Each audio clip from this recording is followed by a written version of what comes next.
வணக்கம் நட்புகளே. நான் உங்கள் சந்தோஷ் குணா. நாவல்களை தொடர்ந்து கேட்க மறக்காம நம்ம சேனலை சப்ஸ்கிரைப் பண்ணிடுங்க. அப்படியே அந்த பெல் ஐக்கானையும் தட்டி விட்டுருங்க. அத்தியாயம் 60. அவன் அரவணைப்பிற்குள் அவன் வெற்று மார்பில் தலை சாய்த்தபடியே அவள் நின்றிருக்க, அவனும் அவளை அணைத்தபடியே தான் நின்றிருந்தான். இந்த அரவணைப்பிற்காகவும் அவனின் அருகாமைக்காகவும் எத்தனை நாட்கள் ஏங்கியிருப்பாள் என்பது அவள் மட்டும்தான் அறிவாள். இலகுவாக துடித்துக் கொண்டிருந்த அவன் இதய துடிப்பை கேட்டபடி கண்களை மூடியிருந்தவளுக்கு இப்போதே இந்த நொடியே உயிர் பிரிந்தாலும் சந்தோஷம் என்ற நிலைத்தான். எவ்வளவு நேரம் இப்படியே இருந்தனரோ தெரியாது. அணைப்பை விளக்காமலேயே அதி என்றவன் அழைக்க, அவளோ ம் என்றால் அவன் மார்பில் தலை சாய்த்தபடியே. குனிந்து அவள் உச்சந்தலையில் இதழ் பதித்தவன், கல்யாணம் பண்ணிக்கலாமா என்று கேட்டதுதான் தாமதம். நெருப்பினை தொட்டாற்போல் சட்டென்று அவனிடமிருந்து அவள் விலகி நிற்க, அவனுக்குமே அவள் செயல் விளங்கவில்லை. அதி, என்னாச்சு என்றவன் கேட்டபோது அவளோ சேலை தலைப்பை விரல் நுனியில் சுற்றியவாறே, வேண்டா, இங்கிருந்து போங்க என்க அவனோ புருவம் சுருக்கியவளை பார்த்தான். சற்று முன் வரை அவள் முகத்தில் இருந்த தெளிவு இப்போது காணாமல் போயிருந்ததோடு பயமும் குழப்பமுமே அவள் முகம் முழுவதும் நிறைந்திருக்க, அதை தேவும் கவனிக்கவே செய்தான். ஆழ்ந்த சில கணங்கள் அவளையே பார்த்திருந்தவன், ஏன் கல்யாணம் வேண்டா என்று மீண்டும் கேட்க, அவளுக்கோ படபடவென்ற உணர்வுதான்.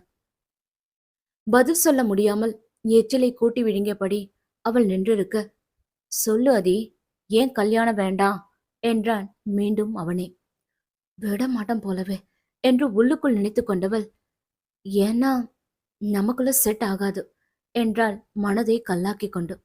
வாட் என்று கண்களை சுருக்கி அவளை பார்த்தவன், ஓ மனசுல நான் இருக்க, ஏன் மனசுல நீ இருக்க, இதுக்கு மேல என்ன செட் ஆகணும் என்று அவனும் விடாமல் கேள்வி எழுப்ப, சொன்னா புரிஞ்சுக்கோகாதி என்று சொல்லும் போதே அவள் கண்களில் இருந்து கண்ணீர் உதிர அவனும் அதை கவனிக்கவே செய்தான்.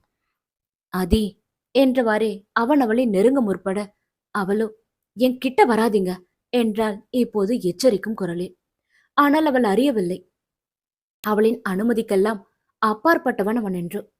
மீறி அவன் அவளை நெருங்க, பின் அதிர்த்தாதான் அங்கிருந்து நகர முற்பட்டாள். நகர முற்பட்டவளின் வலக்கரத்தை பற்றி அவன் இழுத்த வேகத்தில் அவன் திண்ணிய மார்பில் அவள் மோதி நிற்க, விலகிச் செல்லா வண்ணம் தன் இடக்கரத்தால் அவள் இடையையும் சுற்றி வளைத்திருந்தான் ஆதித்யதேவ். அவன் செயலால் அதிர்ந்து போனவள் மிரண்டு போய் அவனை ஏறிட்டு பார்க்க, அவனோ அவளின் இடக்கரத்தை தூக்கி பிடித்து, இதுதானே உன் பிரச்சனை என்று அவள் மனதை படித்தவன் போல் கேட்க, அவளிடம் மௌனம் கலந்த அழுகைத்தான். ஆம், எப்போது எது வேண்டுமானாலும் ஆகலாம் என்ற நிலையில் போய் அவனை திருமணம் செய்து அவன் வாழ்க்கையை கெடுக்க அவள் விரும்பவில்லை. அதை மனதில் வைத்துக்கொண்டு தான் அவள் இப்போது திருமணம் வேண்டாம் என்று சொன்னது கூட. என்ன செய்ய, அவனோடு வாழ ஆசைப்படும் போது காதல் இல்லை என்று அவன் பிரிந்து சென்றான். இப்போது காதலோடு வந்திருக்கிறான். ஆனால் அவன் காதலை ஏற்றுக்கொள்ளாத முடியாத சூழ்நிலை அவளுக்கு. சொல்லு அதே என்று அவள் மோவாயை பிடித்தவன் கேட்டபோது அவளுக்கோ அழுகை அடைத்தது. இருந்தும் தனக்குள் கட்டுப்படுத்திக் கொண்டவள், ஆமா, என்னால சுயநலமா முடிவெடுக்க முடியாது ஆதி. உடம்புக்குள்ள இவ்ளோ பிரச்சனை வச்சுக்கிட்டு என்னால எப்படி உங்களை கல்யாணம் பண்ணிக்க முடியும்? அப்படியே கல்யாணம் பண்ணிக்கிட்டாலும் ஒரு மனைவியா என்னால உங்களுக்கு எந்தவித சந்தோஷத்தையும் கொடுக்க முடியாது என்று சொல்லும் போதே அவள் கண்களில் இருந்து கண்ணீர் உதிர்ந்தது. சந்தோஷம் மீன்ஸ் தாம்பத்தியமா என்று சுற்றி வளைக்காமல் நேரடியாகவே அவன் கேட்டுவிட, அவளிடம் மௌனம்தான் பதிலாக வந்தது.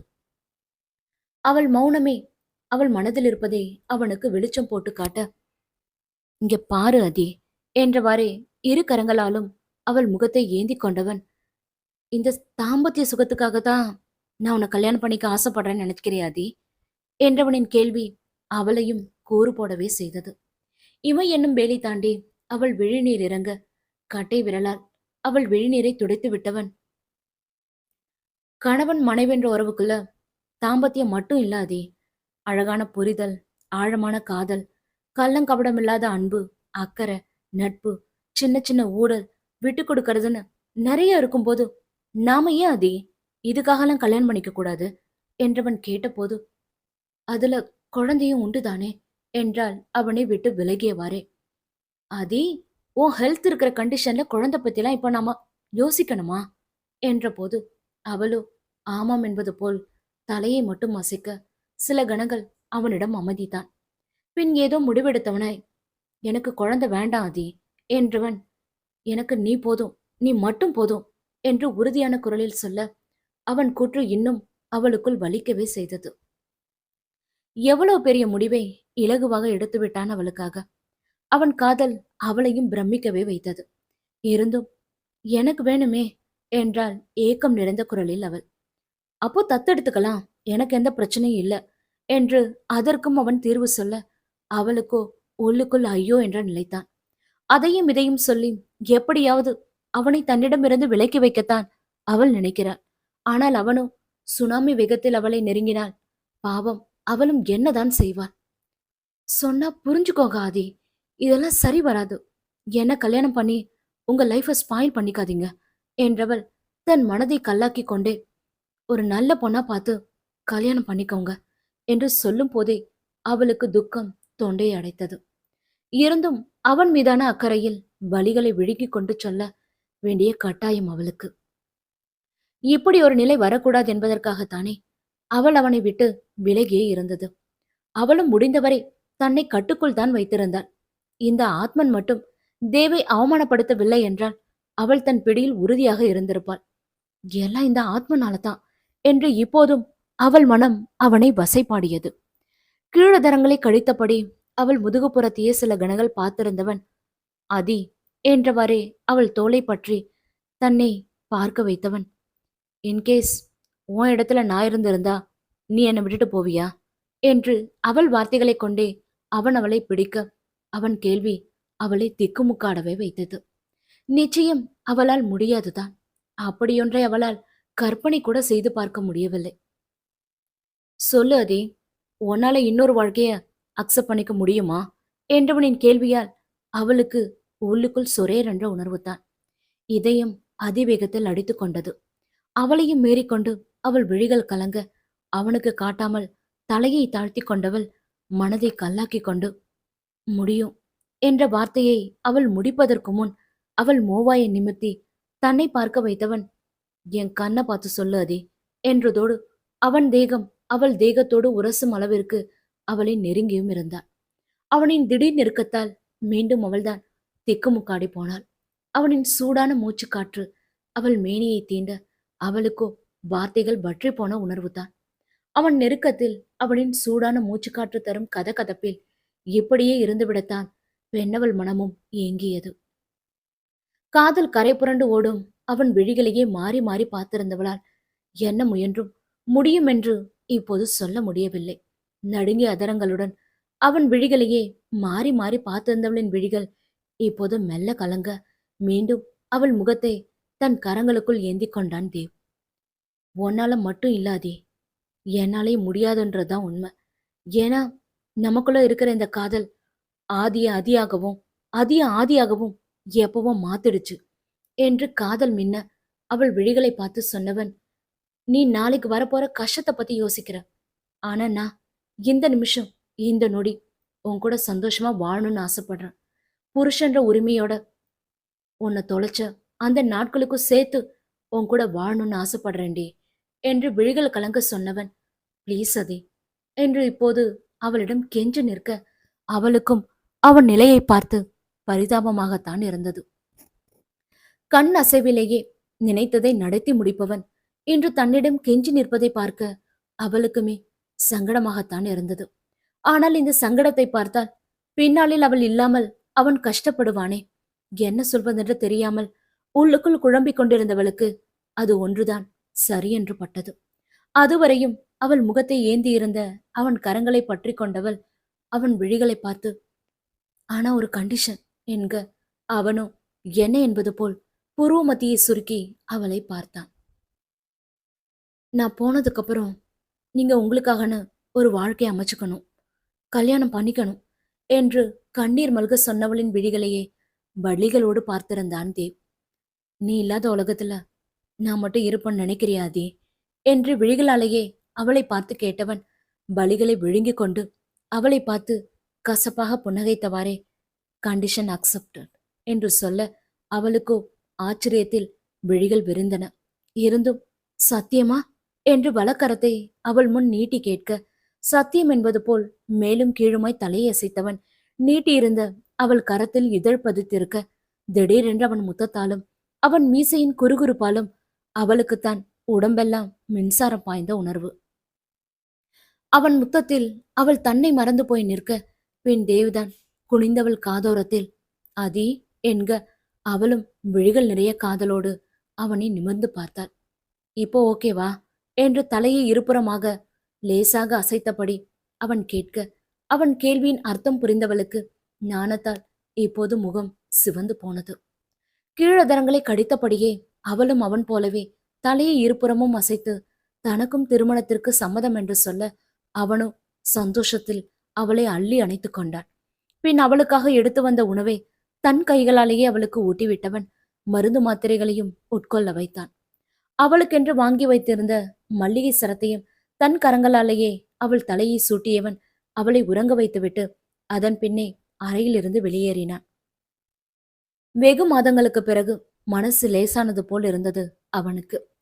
விஷயத்தை சோமசுந்தரத்திடம் சொல்வதற்காக கீழே சென்றவன் அப்போதுதான் அவள் அழைத்ததன் பேரில் வந்து காத்திருந்த மருத்துவரை கவனித்தான். அடிப்பட்ட இடத்தை பரிசோதித்த மருத்துவரோ ஒரு வாரத்திற்கு மருந்து மாத்திரை கொடுத்ததோடு வலிக்காமல் இருப்பதற்காக ஊசியையும் போட்டுவிட்டுத்தான் சென்றார்.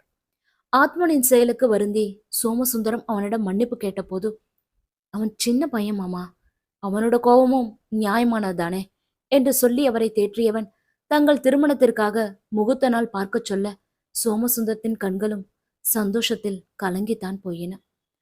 அதிக ஹெல்த் இருக்கிற கண்டிஷன்ல ரொம்ப கிராண்டாலாம் செய்ய வேண்டாம் மாமா, நம்ம 2 ஃபேமிலி மட்டும் போதும் என்றவன் அப்போதுதான் அங்கு ஆத்மன் இல்லாததை கவனித்தான். ஆத்மன் எங்க மாமா என்று விழிகளால் அவனை தேடியபடியே கேட்டவன், நீங்க ஆத்மன் கிட்ட எல்லாத்தையும் சொல்லிட்டீங்களா என்றவனின் கேள்விக்கு சோமசுந்தரம் ஆமாம் என்பது போல் தலையை அசைக்க, ஏமாமா என்றவாறே நெற்றி பொட்டை தேய்த்து விட்டவன் அவனை தேடிக்கொண்டு அவன் அறைக்குத்தான் சென்றான். ஆனால் அவன் அங்கு இல்லாமல் போகவே வீடு முழுமையும் அவனை தேடி அலைந்தவன் ஆத்மனை பார்த்தது என்னவோ கார்டன் பகுதியில்தான். சோமசுந்தரத்தின் மூலமாக அனைத்தையும் அறிந்து கொண்டவன் நேராக சென்று அமர்ந்தது கார்டனில் இருக்கும் ஸ்டோன் பெஞ்சில் தான். ஒருவித குற்ற உணர்வு உள்ளுக்குள் அவனை ஆட்டி படைத்துக் கொண்டிருக்க, தேவ் அவன் அருகில் வந்து அமர்ந்ததையும் அறியும் நிலையில் கூட இல்லாமல் இருந்தான் ஆத்மன். கன்னத்தில் கை வைத்தபடி அமர்ந்திருந்தவனையே சில கணங்கள் பார்த்திருந்த தேவ் பின் அவன் மூவாயை பற்றி உயர்த்தி அவள் அரைந்த கன்னத்தை பார்க்க ஆத்மனிடம் மௌனம்தான். அவள் அரைந்த அறையில் அவளின் 5 விரல்களும் அவன் கன்னத்தில் பதிந்திருந்தது. அதுவும் அவன் இருக்கும் நேரத்தில் அந்த விரல் தடங்கள் நன்றாகவே தெரிய, அதே அடி அதே தடம் என்றான் தேவ். அவன் கூறியதை கேட்டு, அப்படின்னா நீங்களும் என்று இழுவையாக சொன்ன ஆத்மன் அவனை பார்க்க, வாங்கியிருக்க, வாங்கின அன்னைக்கு ஷூட்டை கூட கேன்சல் பண்ணியிருக்கேன்னா பார்த்துக்கோ, என்ன அடின்னு என்றவன் சொன்ன தோணியில் ஆத்மனுக்கு சிரிப்பு தான் வந்தது. இருந்தும் அதரங்களை கடித்து அவன் சிரிப்பை விழுங்க, பரவாயில்ல சிரிச்சுக்கோ, நான் எதுவும் தப்பா எடுத்துக்க மாட்டேன் என்று தெய்வம் சிரித்து கொண்டே சொல்ல, ஆத்மனும் அவன் சிரிப்பில் இணைந்து கொண்டான். அவனுடன் சேர்ந்து மனம் விட்டு சிரித்த ஆத்மனின் பார்வை தேவின் தோள்பட்டை மீது படிய, ஐம் சாரி என்றான் சங்கடத்துடனே. அவன் சங்கடத்தை தீர்க்கும் விதமாக ஆயாசமாய் ஆத்மனின் தோள் மீது கை போட்டவன், மச்சானா எப்பவும் ஜல்லிக்கட்டு காலம் மாதிரி முறுக்கிக்கிட்டே தான் இருக்கணும், இப்படி சாரிலாம் கேட்கக்கூடாது என்று சொல்ல ஆத்மனின் கண்களோ கலங்கிவிட்டது. தேவிடம் அவன் நடந்து கொண்ட விதங்களை நினைத்து இப்போது ஆத்மனுக்கு மனம் வருந்தவே செய்தது. அதன் வெளிப்பாடாய், ஒரு தடவை கூட உங்களுக்கு என் மேல கோபம் வந்ததே இல்லையா என்று அவனிடமே ஆத்மன் கேட்டபோது ஒரு ஆழ்ந்த பெருமூச்சை விட்டவாறே, வந்திருக்கே என்றவாறே மார்பின் குறுக்கே கைகளை கட்டிக்கொண்டு ஆத்மனை பார்த்தவன், நீ இனி என மாமானு கால் பண்ணும் போது என்றவன் மெலிதாக புன்னகைத்து கொண்டே சொல்ல, ஆத்மனுக்கோ ஒரு மாதிரியாகிவிட்டது. கீழதரங்களை கடித்தபடியே சில கணங்கள் அமைதி காத்தவன், சாரி மாமா என்றான் அனைத்திற்கும் சேர்த்து. அதன்பின் இருவரும் மனம் திறந்து பேசி சிரிக்க, அதையெல்லாம் பால்கனியில் நின்றவாறு பார்த்து கொண்டிருந்த அதிர்தாவின் இதழ்களிலும் புன்னகைத்தான். தேஜிற்கும் போன் செய்து நடந்தவைகளை தேவ் சொல்ல, அடுத்த நாள் காலையே அங்கு வந்து சேர்ந்து விட்டான் தேஜ். சூப்படா என்றவாறே தேஜ் அவனை கட்டி அணைத்து தன் மகிழ்ச்சியை வெளிப்படுத்திக் கொண்டிருக்கும் போதுதான் அதிர்தாவும் அங்கு வந்து சேர்ந்திருந்தாள். அவளை பார்த்தவன் எப்பவும் போல் பழக்க தோஷத்தில் எப்படி இருக்கீங்க சிஸ் என்று ஆரம்பித்தவன் பின் ஏதோ நினைவு வந்தவனாய் கடைசி வார்த்தையை வாய்க்குள்ளேயே மென்று விழுங்க, ம் நல்லா இருக்கேன் பிரதர் என்று பிரதரை அவள் அழுத்திச் சொல்ல, அவள் மீண்டும் அவ்வாறு தன்னை அழைத்ததை பார்த்து தேஜிற்கு கண்கள் கலங்கிவிட்டன. அன்று அவ்வாறு அவனிடம் பேசியதை நினைத்து அவள் இப்போது சாரி பிரதர் என்க, நமக்குள்ள என்ன சிஸ்டர் என்றவன் பின் சகஜமாக அவளிடம் பேச அதிர்தாவிற்கும் அப்போதான் மனதிற்கு நிம்மதியாக இருந்தது. வெகு நாட்களுக்கு பின் அனைவரும் ஒன்றாக சேர்ந்து உண்டனர். பக்கத்திலிருந்து தேவ் அவளை உண்ண வைக்க அதை பார்த்த சோமசுந்தரத்திற்கோ மனம் நெகிழ்ந்துதான் போனது. அவன் சொன்னது போலவே ஜோசியரை பார்த்து முகூர்த்த நாளும் முடிவு செய்யப்பட்டது. வாழ்க்கையே இப்போதுதான் அழகாக இருந்தது அவனுக்கு. மீண்டும் முதல் பக்கத்திலிருந்து வாழ்க்கை ஆரம்பித்தது போல் இருந்தது. ஒவ்வொரு நாளும் ஒவ்வொரு நொடியும் அவள் அருகிலேயேதான் இருந்தான். சொன்னது போல் தவறுவிட்ட நாட்களுக்கும் சேர்த்து அவளோடு தன் வாழ்க்கையை வாழ்ந்தான். அதிகம் காதலித்தான். எப்போதும் தன் கையணைப்பிற்குள்ளேயே அவளை வைத்து கொண்டான். அவள் உலகமும் அவள் ஆதியால் நிரப்பப்பட்டிருந்தது. பசி உறக்கம் வராத அளவிற்கு அவள் உள்ளம் சந்தோஷத்தில் பூரித்து போயிருந்தது. மற்ற மூவரும் திருமணம் சம்பந்தப்பட்ட வேலைகளை பார்க்க தேவ் முழு நேரமும் அவள் அருகில் இருந்து அவளை கவனித்துக் கொண்டான். அத்தியாயம் 61. தேஜிடம் சொல்லி சென்றது போலவே தன் நண்பனிடம் டெஸ்ட் குறித்து பேசியவள் அன்றுதான் சாம்பிள் எடுத்து வர சொல்லி இருக்க தேஜும் தாரிகா வர சொன்ன மாலிற்குத்தான் கிளம்பி சென்றான். சொன்ன நேரத்திற்கு 5 நிமிடங்கள் முன்பாகவே மாலை அடைந்தவளுக்கு ஆச்சரியம்தான். தனக்கு முன்னால் தேஜ் வந்து காத்திருப்பதை பார்த்து அவனை பார்த்து புன்னகைத்தவாறே அவனுக்கு எதிரிலிருந்த இருக்கையில் சென்று அவள் அமர அவனும் பதிலுக்கு அவளை பார்த்து புன்னகைக்கவே செய்தான்.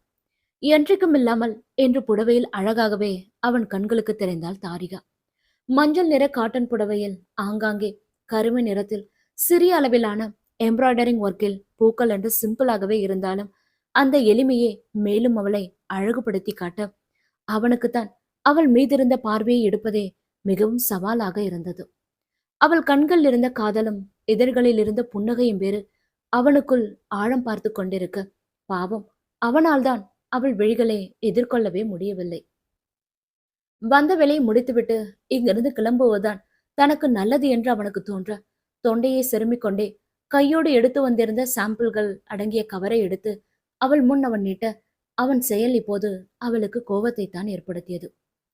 உனக்கு உன் வேலை முக்கியம்தான், அதுக்காக வந்த உடனே வா என்று கோபமாக அவனை பார்த்து கேட்டவள், ஒரு ஃபார்மாலிட்டிக்காவது நல்லா இருக்கியா, டீ குடிக்கிறியான்னு கேட்க மாட்டியா என்க, பார்க்கும் போதேதான் தெரியுதே நீ நல்லாதான் இருக்கன்னு, அப்புறம் எதுக்கு கேட்கணும் என்று முன்னுச்சி கோதுவிட்டவாறே சொன்னவன் பின், ஏய் உனக்கு காஃபி தானே பிடிக்கும் என்றான் கேள்வியாய் அவளை பார்த்து. அவனின் இந்த கேள்வி அவளுக்கு இன்ப அதிர்ச்சியாகத்தான் இருந்தது. காரணம் அவளுக்கு என்ன பிடிக்கும் என்றாவது தெரிந்து வைத்திருக்கிறானே என்று. பரவாயில்லையே, எனக்கு என்ன பிடிக்குன்னு கூட தெரிஞ்சு வச்சிருக்க போல என்றவளின் இதழ்களில் இப்போது குறுநகை மின்ன, ஏன் அப்படி கேட்டோம் என்றாகிவிட்டது அவனுக்கு என்று சலித்து கொண்டே எழுந்தவன் தானே சென்று இருவருக்கும் காஃபியும் வாங்கி வந்தான். ஒரு கப்பை அவள் முன் வைத்தவன், ரொம்ப சூடா இருக்கு பார்த்து என்று சொல்ல அவனின் இந்த சின்ன சின்ன அக்கறை கூட அவளுக்கு பிடிக்கத்தான் செய்தது. விழிகள் நிறைய காதலுடன் அவள் அவனை பார்த்தவாறே காஃபியை அருந்த பாவம் தேஜிற்குத்தான் அவள் விழிகளை எதிர்கொள்ளவே முடியவில்லை. அவளை பார்க்காமல் அங்கும் இங்கும் பார்த்தவாறே அவன் காஃபியை அருந்தி முடிக்க அவளும் ஒரு வழியாக குடித்து முடித்திருந்தாள். காதலோடு அவனை பார்த்தவாறே அவன் கொடுத்த சாம்பிள்களை வாங்கி தன் ஹேண்ட்பேக்கிற்குள் அவள் போட்டுக்கொள்ள, ரிசல்ட் எப்போ கிடைக்கும் என்றான் அவன். வித்தின் ஏ வீக் என்று சொன்னவள், அம்மா அந்த ஆள்கிட்டேந்து எப்படி சாம்பிள் கலெக்ட் பண்ணீங்க என்றாள் விழிகளில் ஒரு வித ஆர்வத்துடன். சிம்பிள், நம்ம பசங்க எப்பவும் அவனை ஃபாலோ பண்ணிட்டு தான் இருந்தாங்க. மேக்சிமம் எல்லா சாம்பிளையும் நாங்கள் ஹேர் கட் ஷாப்லேயே கலெக்ட் பண்ணிட்டோம். ஹேர், நகம், பிளட் ஸ்ட்ரெயின், அவன் குடிச்ச டீ கப் என்றவன் சொல்லிக்கொண்டே போக அவன் கூறியதை கேட்டு அவள் விழிகள் இப்போது ஆச்சரியத்தில் விரிந்தன. அந்த ஆச்சரியத்தோடே, கிரிமினலடா நீங்க என்க, ஓ அண்ணா அளவுக்குலாம் இல்ல என்றான் அவனும் பதிலுக்கு சூடாக. தேவையில்லாமல் கேட்டுவிட்டோமோ என்று வாய்க்குள் முழுகிக் கொண்டவாறே அவள் அமைதியாகிவிட அவனும் எதுவும் பேசவில்லை. சில கணங்கள் அங்கே அமைதி நிலவ, பின் தாரிகா தான், அண்ணி எப்படி இருக்காங்க என்று மீண்டும் ஆரம்பித்தாள். ம், தேவ் பக்கத்திலே இருந்து பாத்துக்கிறா என்றவன் அடுத்த வாரம் அவர்கள் இருவருக்கும் திருமணம் என்ற விவரத்தையும் சொல்ல, வாவ், சூப்பர்ல என்றவளின் கண்கள் சந்தோஷத்தில் மின்ன, அவன் இதழ்களிலும் புன்னகை விரிந்தன. தேவனாக்கு அண்ணி மேல எவ்வளவு கேரிங் தெரியுமா? நிஜமாலுமே சிஸ்டர் கொடுத்து வச்சவங்க தான் என்றாள் மருத்துவமனையில் தான் பார்த்தவைகளை வைத்து. அவள் குற்ற தவறு என்பது போல் மறுப்பாய் தலையசைத்த தேஜ், சிஸ்டர் கிடைக்க தேவ் தான் கொடுத்து வச்சிருக்கணும் என்க. அவளோ எப்படி என்றாள் கேள்வியாய் அவனை பார்த்து. யூசி என்றவாறே இரு கைகளையும் மேஜை மீது வைத்து முன்னோக்கி அமர்ந்தவன், ஒரு பொண்ணு எந்த அளவுக்கு தன்னோட காதல் அவனுக்குள்ள நிரப்பியிருந்தானா அவளுக்காக அவன் தன்னையே மாத்தியிருப்பான் என்று சொல்ல, அன்று லைவில் தேவ் பேசியதான் அவள் நினைவிற்கு வந்து போனது. இன்னைக்கு தேவ் ஒரு பொறுப்புள்ள மனுஷனா இருக்கானா, அதுக்கு அதிர்த்தாவும் அதிர்த்தாவோட காதல் மட்டும்தான் காரணம் என்றவனின் வார்த்தைகளில் இருந்த உண்மை தாரிகாவிற்கும் இப்போது புரியவே செய்தது. கீழதரங்களை கடித்தபடியே போனை பார்த்து கொண்டிருந்தவனையே சில கணங்கள் பார்த்திருந்தவள் இப்போது தேஜ் என்றவனை காதலோடு அழைக்க, அவனும் சொல்லு என்றான் செல்போனை பார்த்தபடியே. எப்படி சொல்வதென்று முதலில் தயங்கியவள் பின், ஏன் காதல் உனக்குள்ள எவ்வளவு நிரம்பி இருக்கு என்று கேட்க, அவள் கேள்வியை கேட்டு அவனுக்கு இப்போது சிரிப்புத்தான் வந்தது. இருந்தும் அதை அடக்கிக் கொண்டே, ஹே, நீ என் சிலபஸ்லே இல்ல, தென் ஹவு என்று கண்களில் குறும்பு மின்ன அவன் கேட்க, அவளுக்கு அவன் பதில் கோவத்தை தான் ஏற்படுத்தியது. அந்த கோவத்தின் வெளிப்பாடாய், யூ ஹெல் என்றவரே மேஜை மீதிருந்த அவன் விரலை பற்றி அவள் திருக, ஆ, வலிக்குதுடி என்றவாறே கரங்களை பின்னுக்கு இழுத்து கொண்டாலும் அவன் புன்னகைப்பதை மட்டும் நிறுத்தவே இல்லை. கண்கள் மின்ன அவன் சிரிப்பதையே சில கணங்கள் பார்த்திருந்தவள், டே என்று ஏக்கமாக இப்போது அவனை அழைக்க, அவனும் என்ன என்பது போல் அவளை பார்த்தான். நமக்கு அப்புறம் பார்த்து காதலிச்சவங்களே 2வது தடவை கல்யாணம் பண்ணிக்க போறாங்க, நாம எப்போடா ஃபர்ஸ்ட் டைம் மேரேஜ் பண்ணிக்க போறோம் என்று விழிகளில் தாபத்துடன் அவள் கேட்டதுதான் தாமதம். சட்டென்று இருக்கையிலிருந்து எழுந்தவனோ, கிளம்பு முதல்ல என்றவாறே அங்கிருந்து நகரவும் செய்ய, டேய் டேய், இன்னும் கொஞ்ச நேரம் பேசலாமே என்றவாறே அவளும் தன் உடைமைகளை எடுத்துக்கொண்டு அவன் பின்னாலேயே ஓடினாள். அவன் கார் பார்க்கிங் பகுதியை நோக்கி செல்ல, மூச்சு வாங்கியபடியே ஓடிச் சென்று அவனை பிடித்தவள், எப்படிதான் தேவனா உன் கூடலாம் டிராவல் பண்றாரோ என்றாள் சலிப்புடனே. ஏன், அதுல உனக்கு என்ன ப்ராப்ளம் என்றவாறே அவனும் முன்னோக்கி நடந்தபடியே செல்ல, இல்ல, ஃபீலிங்ஸ்க்கு ஸ்பெல்லிங் தெரியாது உன் கூட இருந்து, பாவம் அவருக்கு காதலுக்கு ஸ்பெல்லிங் மறந்துட போகுது என்று வேண்டுமென்றே அவள் அவனை வம்பிழுக்க, சட்டென்று அவன் திரும்பியதில் பின்னால் வந்து கொண்டிருந்தவள் அவன் மீது மோதி தடுமாற, எங்கே கீழே விழுந்து விடுவாளோ என்ற பயத்தில் இரு கைகளாலும் அவள் இடையே வளைத்து அணைத்திருந்தான் தேஜ். எதிர்பாராத நிகழ்வுதான் இருந்த போதும் பெண்ணவளின் மோதலாலும் அருகாமையாலும் அவனுக்குத்தான் மூச்சே நின்றுவிட்ட உணர்வு. அவன் நிலை அப்படி என்றால் தாரிகாவிற்கோ அவன் அருகாமையில் இப்படியே இருந்துவிட பிடித்திருந்தது. ஓரளவு தன்னை சுதாரித்துக் கொண்டவன் அதுவரையும் அவளை அணைத்திருந்த இரு கைகளையும் பக்கவாட்டில் லேசாக உயர்த்தி இருக்க, அவளோ அவனை விட்டு விலகாமல் அவனை ஒட்டியே நின்று கொண்டிருந்தாள். இத்தனை நாட்களாக உள்ளுக்குள்ளேயே அடக்கி வைத்திருந்த காதல் உணர்வுகள் எல்லாம் எங்கே கரை தாண்டி விடுமோ என்ற பயத்தில் அவன் அவளை விட்டு விலக முயற்சிக்க, அவளோ அவன் விலகிச் செல்ல வண்ணம் அவன் ஷர்ட்டை கெட்டியாக பிடித்திருந்தாள். அவள் செயலை பார்த்து மேலும் திணறி போனவன், தாரி விடு என்க, நீ முதல்ல கொடு, நான் விடுறேன் என்றாள் விழிகள் நிறைய காதலுடன் அவள். என்ன கொடுக்கணும் என்று எரிச்சலோடு கேட்டவனை பார்த்து அவள் இதழ் குவித்து காட்ட, விளையாடுறியா நீ, யாராவது பார்க்க போறாங்க, நகரு என்றான் சுற்றுமுற்றும் பார்த்தபடியே. நல்ல வேளையாக அவர்கள் நின்று கொண்டிருந்தது கார் பார்க்கிங் பகுதி என்பதால் பெரிதாக அங்கு யாரும் இல்லை. நீ ஒண்ணு எனக்கு ஃப்ரீயாலாம் தர வேண்டாம், என் கமிஷனை மொத்தமா கொடு என்றவள் சொல்ல, என்னது கமிஷனா என்றவனின் கேள்விக்கு அவள் விழிகளாலேயே தன் ஹேண்ட்பேக்கை சுட்டி காட்ட அவனுக்கு அப்போதுதான் புரிந்தது அவளிடம் உதவி கேட்டது எவ்வளவு பெரிய தவறு என்று. நோ தாரிகா, இதெல்லாம் நம்ம டீல்லே இல்ல, விடுடி என்று பற்களை கடித்துக்கொண்டே சொன்னவனின் கரம் ஷர்ட்டை பற்றியிருந்த அவள் கரத்தை விலக்க முயற்சி செய்து கொண்டிருந்தது. நீ வேலைக்கு ஆக மாட்ட என்று முணுமுணுத்தவள் அடுத்த கணமே எம்பி அவன் இதழ்களில் இதழ் பதித்து முத்தமிட அந்த காட்சியை தன் செல்போனில் படம் பிடித்துக் கொண்டிருந்தான் ராகவ். வேலை நிமித்தமாக ஒருவரை சந்திப்பதற்காக இங்கு வந்தவன் எதேச்சையாகத்தான் அவர்கள் இருவரும் சிரித்து பேசிக் கொண்டிருப்பதை பார்த்தான். தாரிகா தருணின் தங்கை என்பதால் அங்கேயே நின்று அவர்களை கவனிக்கவும் ஆரம்பித்தான். நல்ல வேளையாக அவர்களுக்கு சற்று தள்ளி அவன் நின்றிருந்ததால் சாம்பிள் குறித்து அவர்கள் பேசிய எதுவும் அவன் காதில் விழவில்லை.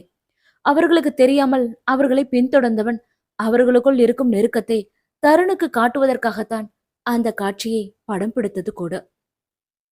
வீட்டிற்கு வந்த பின்னும் தேஜால் இயல்பு நிலைக்கு திரும்பவே முடியவில்லை. திரும்ப முடியாத அளவிற்கு அவள் முத்தம் அவனுக்குள் என்னென்னவோ செய்து கொண்டிருந்தது. அவன் இருந்த நிலைக்கு காரை ஓட்டிக்கொண்டு வந்ததே பெரிய விஷயம்தான். ஐயோ கடவுளே, யாராவது பார்த்துந்தா என்ன ஆகிறது? ஏன் இவளுக்கு சீரியஸ்னஸ் புரியவே மாட்டேங்குது என்று சிடுசிடுத்தவாறே குறுக்கு மறுக்குமாக நடந்து கொண்டிருந்தவனுக்கு கண்முன்னே இன்னும் அந்த காட்சிதான் வெறிந்து நின்றது. அதே நேரம் தாரிகாவோ இதழ்களில் மென்புன்னகையுடன் நடந்த நிகழ்வுகளை அசை போட்டவாறே படுக்கையில் படுத்திருந்தாள். அவளின் மோன நிலையை கலைப்பது போல் அவள் கைபேசி சினுங்க என்ற சலிப்புடனே அதை எடுத்து பார்த்தாள். தருண் தான் அவளை அழைத்திருந்தான். வீட்டை விட்டு சென்றது முதல் இதுநாள் வரை அவன் அவளை அழைத்தது கிடையாது. அவளாக அழைத்த போதும் அவள் அழைப்பை அவன் ஏற்றதில்லை. ஆனால் இன்று புதிதாய் அவனை அழைத்திருக்க யோசனையோடே அழைப்பை ஏற்றவள், சொல்லு உடன்பிறப்பே என்றாள். ஏய், உனக்கு ஊர் உலகத்துல ஆம்பளையே கிடைக்காத மாதிரி போயும் போயும் அந்த அனாத பைய கூட சுத்திட்டு இருக்க. என்னடி நினைச்சிட்டு இருக்க உன் மனசுல என்றவன் எடுத்த எடுப்பிலேயே கோவத்தில் காட்டு கத்தலாக கத்த, அவளுக்கோ அவன் அழைப்பிற்கான காரணம் என்னவென்று இப்போதுதான் தெளிவாக புரிந்தது. அவன் கத்திய கத்தில் அவள் காதுக்குள் இருந்த ஜவ்வே அதிர்ந்துதான் போயிருந்தது. காதில் வைத்திருந்த போனை எடுத்து பார்த்துவிட்டு மீண்டும் காதில் வைத்தவள், உனக்கு என்ன பைல்ஸா? எதுக்கு இப்ப காட்டு கத்தலா கத்துற என்ற பதிலுக்கு எரிந்து விழுந்தவள், ஏ இன்னும் உனக்கு விளங்கலையா என் மனசுல என்ன இருக்குன்னு என்று கேட்க அவளின் வார்த்தைகள் அவனுக்குள் மேலும் கோவத்தை தான் ஏற்படுத்தியது.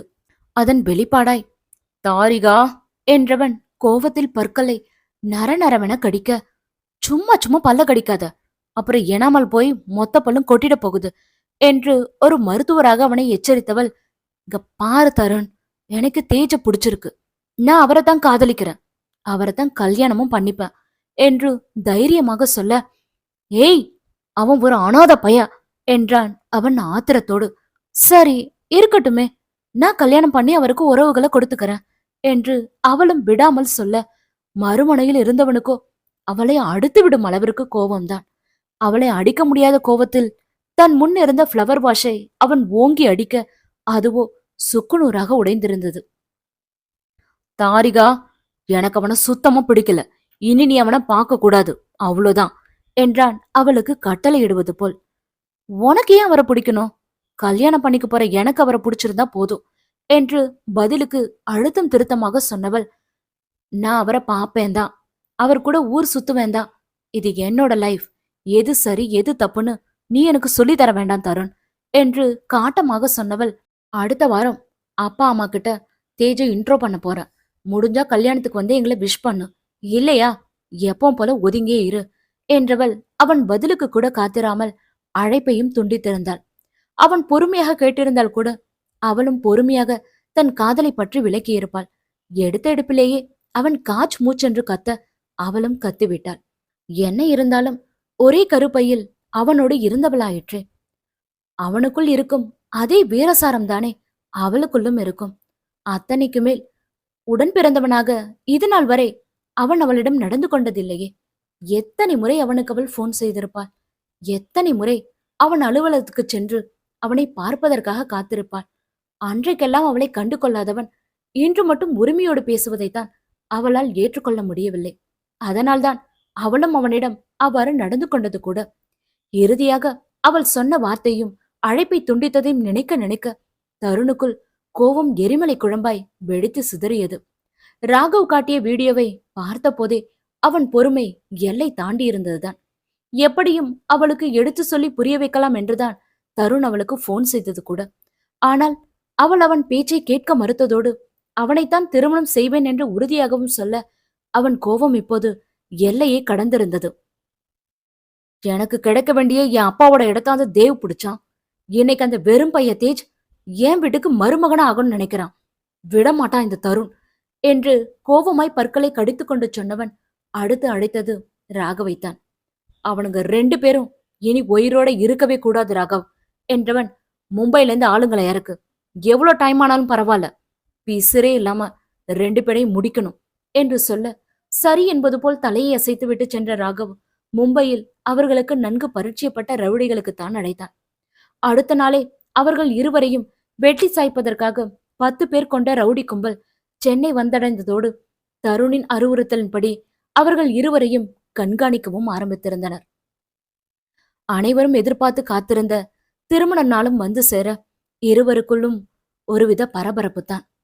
ஏதோ இத்தனை நாட்கள் இந்த நாளுக்காகத்தான் காத்திருந்தது போல் உள்ளுக்குள் அப்படியொரு எதிர்பார்ப்பு தான் இருவருக்குமே. தேவ் சொன்னது போல் சோமசுந்தரம் வீட்டிலேயே தான் திருமண ஏற்பாடுகளை செய்திருந்தார். அதிகம் யாரையும் அழைக்கவில்லை என்றாலும் அதிர்தாவின் விருப்பத்திற்காக தாரிகாவை மட்டும் அழைத்திருந்தனர். மணமகனுக்கே உரித்தான தோற்றத்தில் பட்டு வேஷ்டி சட்டையில் கம்பீரமாக மணமேடையில் தேவ் அமர்ந்திருக்க அழகு பதுமையாக மணமக்களுக்கான தோற்றத்தில் அவன் அருகில் வந்து அமர்ந்திருந்தாள் அதிர்தா. தன் அருகில் அமர்ந்திருந்தவனை விழிகள் நிறைய காதலோடு அவள் பார்க்க அவனும் அவளையேதான் பார்த்து கொண்டிருந்தான். அவளுக்கு பிடித்தமான உடையில் அவன் இருக்க அவளால் தான் அவன் மீதிருந்த விழிகளை எடுக்கவே முடியவில்லை. அவனின் ட்ரிம் செய்யப்பட்டிருந்த பியர்டும் அலை பாய்ந்து கொண்டிருந்த கேசமும் நெற்றியில் இருந்த சிறு சந்தன கீற்றும் மடித்துவிடப்பட்டிருந்த ஸ்லீவ் என்று அணு அணுவாய் அவனை அவள் ரசித்துக் கொண்டிருக்க அவனும் அவளையேதான் பார்த்து கொண்டிருந்தான்.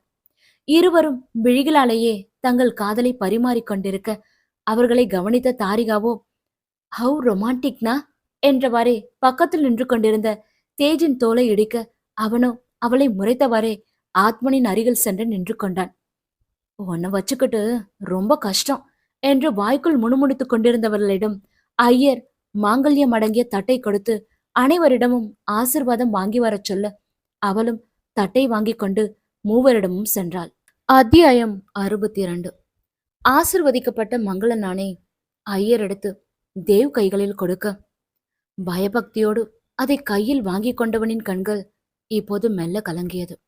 எப்படி வலிகளை முதலில் கண்ணீர் வெளிப்படுத்துகிறதோ அதே போலத்தான் மனதில் இருக்கும் அதீத சந்தோஷத்தையும் முதலில் கண்ணீர் தான் வெளிப்படுத்தும். எங்கே தொலைத்து விடுவோமோ என்று பயந்திருந்தவனின் பயத்தை வென்றுவிட்ட வெற்றியின் கண்ணீர் அது. மனதார நேசித்தவளை கரம் பிடிக்க போகும் சந்தோஷத்தின் கண்ணீர் அது. இனி அவள் எனக்கானவள் மட்டுமே என்ற கர்வத்தின் கண்ணீர் அது. அவனின் சந்தோஷமும் இப்போது விழிகளில் கண்ணீராய் பளபளத்துக் கொண்டிருக்க அதை அவள் மட்டுமல்ல அனைவருமே கவனிக்கவே செய்தனர். ஆதி, என்னாச்சு என்று அனுசரணையாக அவன் தோளை பற்றி அவள் வினவிய போது கூட இதழ்களில் மென் புன்னகையுடன் ஒன்றுமில்லை என்பது போல் தலையசைத்தாலும் அவன் கண்கள் கலங்கிக் கொண்டேதான் இருந்தன. அட, என்னப்பா இது, உலக வரலாற்றிலே புதுசா இருக்கு. எப்பவும் தாலி கட்டும் போது பெத்தவங்கள பிரிய போறத நினைச்சு பொண்ணுதான் அழுவாங்க, இங்க தாலி கட்டுற மாப்பிள்ள அழறாரு என்று தாரிகா வேறு அவனை கிண்டல் செய்ய அவள் கூறியதை கேட்டு குறுநகை புரிந்தவனின் கண்களில் திரண்டிருந்த கண்ணீர் இப்போது கண்ணீர் திவளைகளாக உருண்டது. தேவ் என்றவாறே கைக்குட்டையால் அவன் கண்ணீரை துடைத்துவிட்ட தேஜ் அவன் இடப்பக்க தோள்பட்டையை வாஞ்சையாக அழுத்தமும் செய்தான். என்ன முயன்றும் அவன் கண்ணீரை அவனால் அடக்க முடியவில்லை. அவன் துடைத்துவிட்ட பின்னும் தேவ் விழிகள் கலங்கிய வண்ணமாகத்தான் இருந்தன. இரு கரங்களாலும் மங்கள நாணை பிடித்தபடியே அவன் அவளை பார்க்க அவளும் அவனை பார்த்தாள். எந்த விழிகளில் அன்று கோபம் மட்டுமே நிறைந்திருந்ததோ இப்போது அதே விழிகளில் காதலும் கண்ணீரும் மட்டுமே நிரம்பி வழிந்தது. அன்று அவன் அருகில் பிடித்தமில்லாமல் கண்ணீரோடு அமர்ந்திருந்தவள் என்று பிடித்தத்தோடு காதலோடு அமர்ந்திருந்தாள். தாலி கட்டட்டுமா என்பது போல் அவன் தலையசைத்து அவளிடம் அனுமதி கேட்க அவளுமே நாணத்துடன் தலையசைத்து தன் சம்மதத்தை தெரிவித்தாள். விழிகள் நிறைய காதலுடன் அவள் விழிகளை பார்த்தவாறே அவன் மங்கள நாணை அவள் கழுத்தருகே கொண்டு செல்ல அவள் விழிகளும் அவன் விழிகளிலேதான் நிலைத்திருந்தது. எந்த முடிச்சுகளை அன்று பிடித்தமே இல்லாமல் போட்டானோ இன்று அதே முடிச்சுகளை உணர்வு பூர்வமாக போட்டான். ஒவ்வொரு முடிச்சியையும் இறுக்கமாகவே போட்டான். இனி ஒரு பிரிவு நமக்குள் வரவே கூடாது என்பது போல் 3 முடிச்சிட்டு அவளை முழுவதுமாக தன்னவளாக்கி கொண்டவன் அவள் நெற்றி வகிட்டிலும் குங்குமம் வைத்தான். அதுவரையும் காதலோடு அவனையே பார்த்திருந்தவள் யாரும் எதிர்பார்க்க வண்ணம் தன் இரு கைகளாலும் அவன் முகத்தை ஏந்தி அவன் நெற்றியில் காதலோடு அழுத்தமாக இதழ் பதிக்க அதை பார்த்த தாரிகாவும் ஆத்மனும் சந்தோஷத்தில் ஓ என்று சத்தம் எழுப்ப அந்த இடமே கலகலப்பாகித்தான் போனது.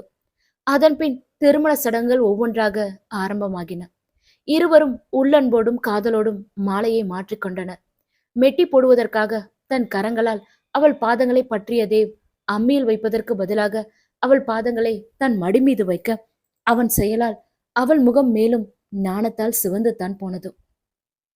தேஜ் கொடுத்த மெட்டியில் ஒன்றை மட்டும் வாங்கி கொண்டவன் இதுநாள் வரையும் தன் தாயின் நினைவாக செயினில் மாட்டியிருந்த மெட்டியை கழற்றி அவள் விரல்களுக்கு அணிவிக்க தேஜிற்கு அருகில் நின்று பார்த்து கொண்டிருந்த தாரிகாவோ, மெட்டிக்கு பதிலா மோதிரமா என்றாள். அது மோதிரம் அல்ல, மெட்டி, தேவ அம்மாவோடது என்று அவள் குழப்பத்திற்கு தேஜ் விளக்கம் கொடுக்க, அந்த மெட்டியே பார்த்திருந்தவளுக்கு இதே போன்ற மெட்டியை வேறு எங்கேயோ பார்த்தது போன்று இருக்க, இதே மெட்டிய நான் வேற எங்கேயோ பார்த்திருக்கேன் என்றாள் யோசனையோட. திரும்பியவனை பார்த்த தேஜோ, எங்க பார்த்திருப்ப? மேரேஜ் ஆனவங்க காலில் பார்த்திருப்ப. மோர் ஓவர் எல்லா மெட்டியும் சேம் டிசைன்ல தான் இருக்கும் என்று சொன்னவன் அந்த உருளை வடிவ மெட்டியின் மத்தியில் இருந்த சிவப்பு நிற மாணிக்க கல்லை கவனிக்கவே இல்லை. இப்போது வேண்டுமானால் மெட்டியில் பல டிசைன்கள் வந்திருக்கலாம்.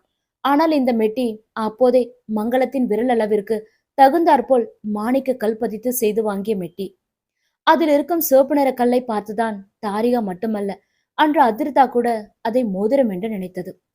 தேஜ் சொல்வதும் ஒரு விதத்தில் சரி என்று தோன்றவே தாரிகாவும் அதன் பின் அதை பற்றி அதிகம் யோசிக்கவில்லை.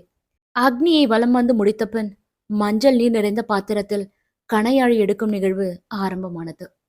தேவனா, நீங்க தான் எடுக்கணும் என்று தாரிகா ஒரு புறம் சொல்ல, ஆத்மனு, அக்கா நீங்க தான் எடுக்கணும் என்றான் அவனும் தன் பங்கிற்கு. தேஜ் மோதிரத்தை தண்ணீருக்குள் இட இருவரும் ஒருவர் பார்த்து சிரித்துக்கொண்டே தண்ணீருக்குள் கையை விட்டனர். 3 முறையுமே மோதிரம் முதலில் கிடைத்தது என்னவோ தேவ் கைக்குத்தான். ஆனால் நான் தோற்றாவது உன்னை வெற்றி பெற வைப்பேன் என்பது போல் அதை அவன் கொடுத்தது அதிர்தாவின் கரங்களைத்தான். மன நிறைவோடு சடங்குகள் அனைத்தும் நிறைவுற மணமக்கள் இருவரும் சோமசுந்தத்தின் காலில் விழுந்து ஆசிர்வாதம் வாங்கினர்.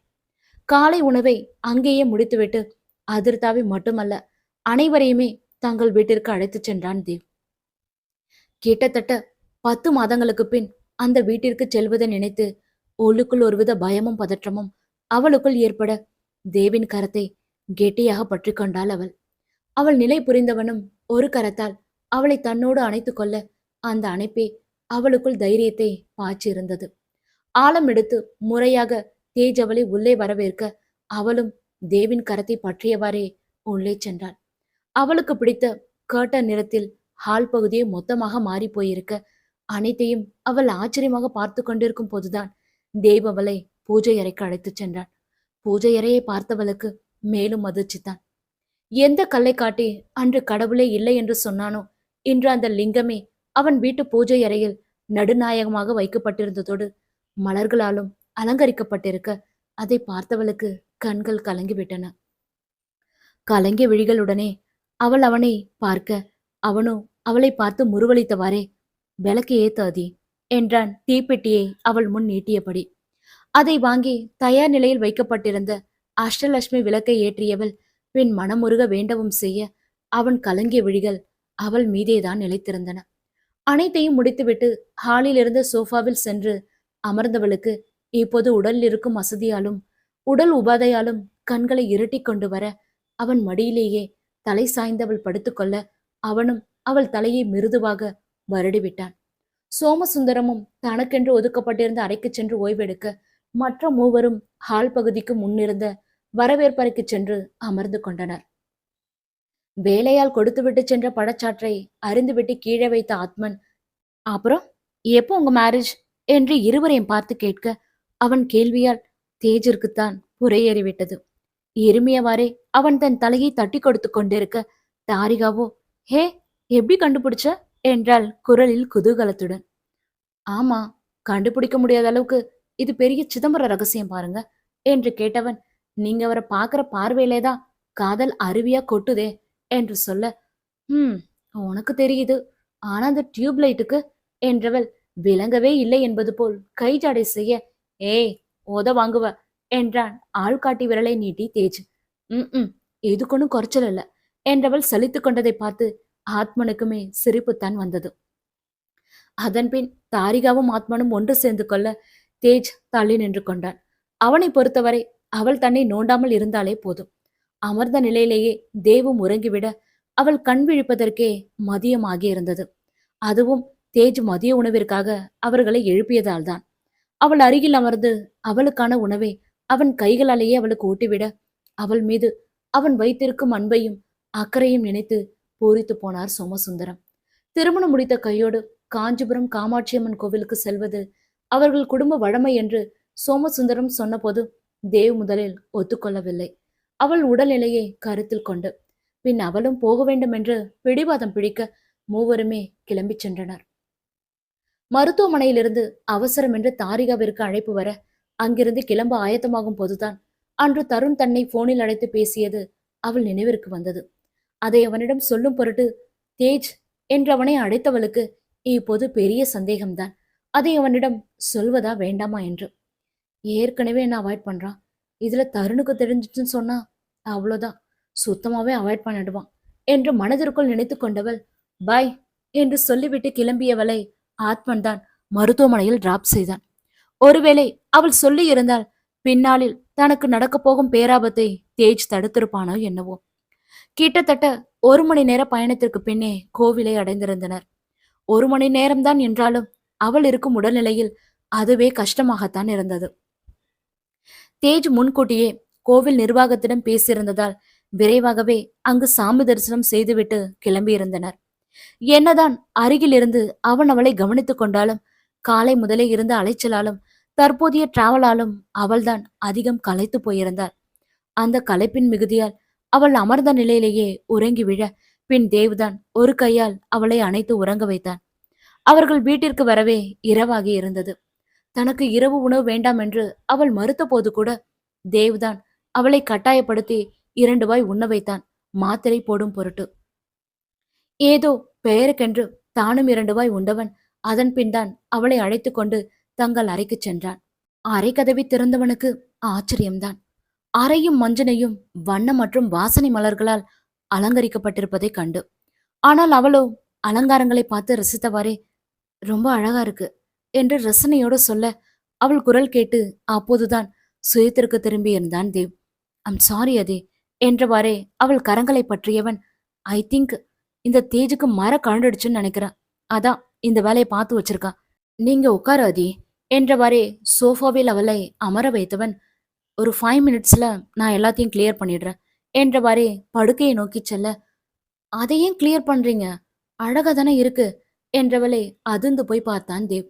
பின் சோஃபாவில் இருந்து எழுந்து அவன் அருகில் சென்றவள், இன்னைக்கு நமக்கு ஃபர்ஸ்ட் நைட் தானே ஆதி என்று அவனை பார்த்து கேட்டவள், நான் தான் அவர்கிட்ட ரூமை ரெடி பண்ண சொன்னேன் என்க. அதி என்றவாறே அவளை மேலும் அதிர்ந்து பார்த்தான் தேவ். அவள் அவனையே பார்த்திருக்க, நோ அதி, நமக்கு இன்னைக்கு ஃபர்ஸ்ட் நைட்லாம் இல்ல என்றவன் கண்டிப்பான குரலில் சொல்லி முடிக்கும் முன்பே, ஏன் என்றாள் அவள். அவளுக்கு எப்படி சொல்லி புரிய வைப்பதென்று உள்ளுக்குள் தவித்தவன் பின் அவளின் 2 கரங்களையும் பற்றி, உன் உடம்பு இருக்கிற கண்டிஷன்ல இப்போ இதெல்லாம் வேண்டாண்டா, சொன்னா புரிஞ்சுக்கோ என்று நல்ல விதமாக அவன் அவளுக்கு புரிய வைக்க முயற்சிக்க, அப்போ இந்த ஹெல்த் கண்டிஷன்ல கல்யாணம் மட்டும் பண்ணிக்கலாமா என்றாள் அவளும் விடாமல். அதி, அதுவும் இதுவும் ஒண்ணு இல்ல, புரிஞ்சுக்கோ என்று அவள் விழிகளை பார்த்து ஆணித்தனமாய் சொன்னவன் படுக்கையை சரி செய்யும் பொட்டு அங்கிருந்து நகர அவள் கரத்தை பற்றி தடுத்திருந்தாள் அதிர்தா. திரும்பியவன் அவளை பார்க்க அவள் விழிகளோ இப்போது கலங்கி போயிருந்தது. 2 ஒண்ணுதான் ஆதி, நீங்க மட்டும் ஒரு புருஷனா உங்க கடமையை செய்யணும்னு நினைக்கும் போது ஒரு மனைவியா நான் என் கடமையை செய்யணும்னு நினைக்கிறது தப்பா என்று கேட்கும் போதே அவள் கண்கள் இருந்து கண்ணீர் உதிர, அதி என்றவாறே 2 கைகளாலும் அவள் கன்னத்தை ஏந்தி கொண்டவன், என்ன பிடிவாதம் அதி என்று அனுசரணையாகவே அவளை பார்த்து கேட்டவன், பாரு இப்பவே உன் முகம் எவ்வளவு களைச்சு போயிருக்குன்னு, நாம இதை பத்தி இனி எதுவும் பேச வேண்டாம், வா நீ வந்து முதல்ல ரெஸ்ட் எடு என்றவாறே அவள் கரத்தை பற்றியவன் அழைக்க, எனக்கு நீங்க வேணும் ஆதி என்றாள் அழுகை அடைக்கும் குரலில் அவள். அவளுக்கு எப்படி புரிய வைப்பதென்றும் அவனுக்கு தெரியவில்லை. அவளை எப்படி சமாளிப்பதென்றும் அவனுக்கு விளங்கவில்லை. அதிலும் அவள் கண்ணீரை பார்த்த பின் அவனால் அவளிடம் கடுமையாகவும் நடந்து கொள்ள முடியவில்லை. மீண்டும் அடுத்த அத்தியாயத்தில் சந்திப்போம். இந்த நாவல் உங்களுக்கு பிடிச்சிருந்தா லைக் பண்ணுங்க, உங்களோட ஃப்ரெண்ட்ஸ் அண்ட் ஃபேமிலிகளுக்கு ஷேர் பண்ணுங்க, உங்களோட நிறை குறைகளை மறக்காம எனக்கு கமெண்ட் பண்ணிடுங்க.